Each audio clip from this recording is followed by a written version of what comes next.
Hi, my name is Ethan Parsons. I'm a planner with the town of Ipswich. Today you will be hearing about a study that is underway to assess the feasibility of removing the Ipswich Dam. The Ipswich Mills Dam Removal Feasibility Study is an information gathering project guided by a team of technical consultants appointed by the town manager. Right now, the Division of Ecological Restoration, together with the town of Ipswich and a variety of other federal, state, and local organizations, are working together in partnership to evaluate the feasibility of removing the Ipswich Mills Dam. A dam changes a free-flowing river to an impoundment, which is a man-made pond. Typically, what we see statewide is that impoundments have stagnant water. In the summer in particular, the water temperature heats up, the dissolved oxygen, which fish need to breathe, goes down, and the habitat overall changes from a riverine environment with fish that use rivers to a pond environment with fish that use ponds. So what that means then, if you think about the effects of dam removal, is that when you remove a dam, it returns this unnatural man-made pond or impoundment to a free-flowing condition. And when that happens, we see an increase in river fish and we see an improvement in water quality. One thing that is important to note is that a lot of different wildlife use impoundments, the man-made pond. That can include mallards, swans, a variety of fish, river otters use impoundments. What we've seen is that when the dams are removed, these same wildlife species also use free-flowing rivers. So what ends up happening is you gain species that rely on rivers, but you don't lose the species that were using the pond before. So I guess the take-homes are that removing the dam can improve water quality, allow fish to move upstream, so improve fish passage, and change river habitat from a pond to a free-flowing environment. Our particular interest in the Ipswich Mills Dam is this dam is basically the head of tide. It is the first thing that any of these fish returning from the ocean after their, in many cases, thousands, there's certainly hundreds of miles of migration, they're in salt water, they start to head up a freshwater system, and bang, they hit a dam. We're certainly focusing on restoring anadromous fish in these small coastal streams, and in particular, those first blockages to passage, such as the Ipswich Mills Dam. My name's John Fisk. I'm a member of the committee looking into the feasibility of the removal of the dam. I'm also chair of the Ipswich Historical Commission, and I'm here as a historian, not as a scientist. As long as Ipswich has been a town, it's pretty well had a dam. It was one of the first things that the early settlers created. Richard Saltonstall was the beneficiary, and in 1635 he was allowed to put up a grist mill. Very soon after that there was a sawmill set up.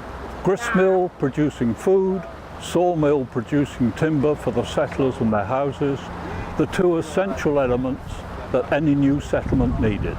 And they were driven by power from this dam.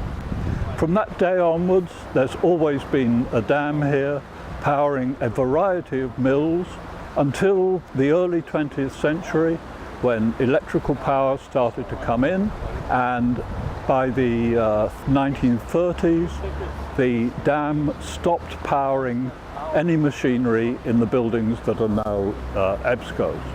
Since then, the dam has been ornamental, an important part of Ipswich's history, but it hasn't actually powered industry.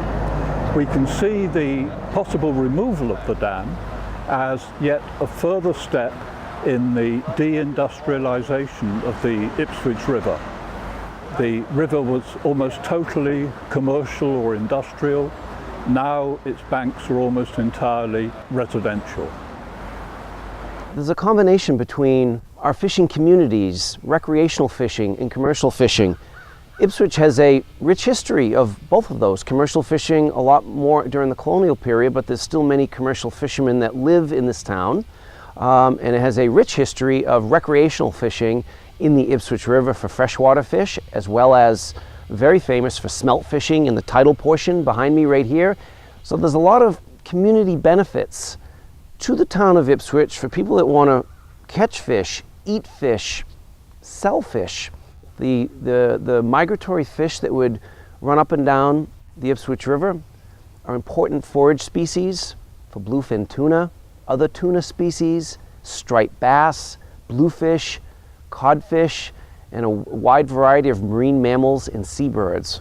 We're also looking at the effects of removing the dam on adjacent upstream and downstream infrastructure. And by infrastructure, we mean things like buildings, bridges, utilities, walls. If you look at the dam, you can see it's attached to several retaining walls. It's also attached to the river walk. There's buildings upstream from the dam, and then there's bridges downstream from the dam. This feasibility study will help us understand what the impacts to those structures might be, and then how to address those impacts. I'm Steve Keppel, and I'm an engineer with Simpson, Gumpertz & Hager. We're a consulting engineering firm, and we're part of a team with Horsley and Witten.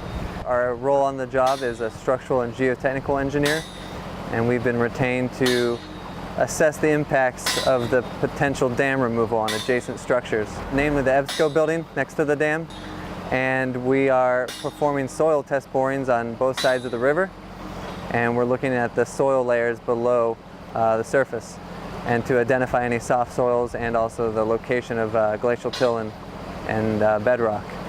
Another phase of the project are test pits that we excavated from the river with a marine contractor, and the goal of those was to identify the foundation systems of the EBSCO building and the locations of the bottom of the footing to determine if there'll be any impacts from a lowered water level from the dam removal.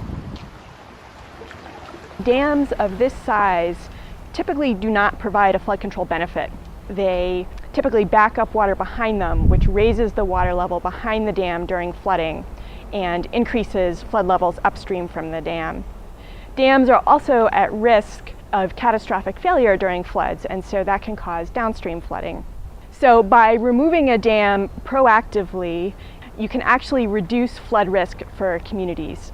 So this feasibility study will help us understand how water levels will change upstream and downstream from the dam if the dam were to be removed. We're looking at that both in summer low flow conditions and then also during a more typical winter flow, and then finally during large flood events. We're standing right now in the bottom of the river upstream of the Ipswich Mills Dam. The structure I'm on is what we think might be the remnants of one of the original dams, an old dam called a crib dam, which is probably built on what was called historically the Upper Falls.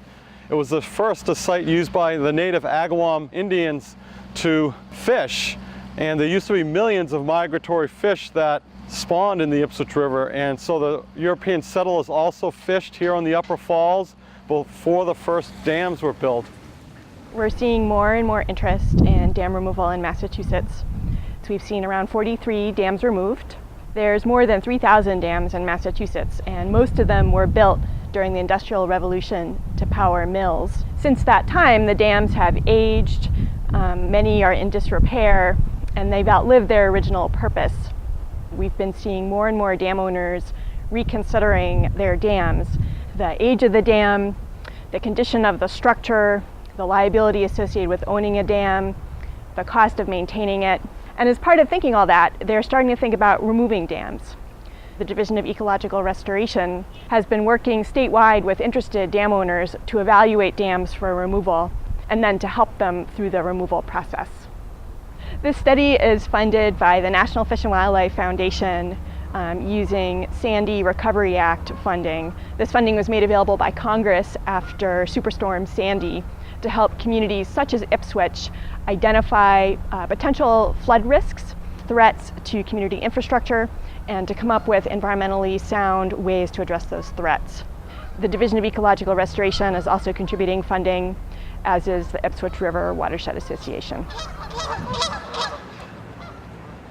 In general, on dam removal projects, what we find is that people that live near the dam or along the river have a difficult time visualizing what the river will look like without the dam.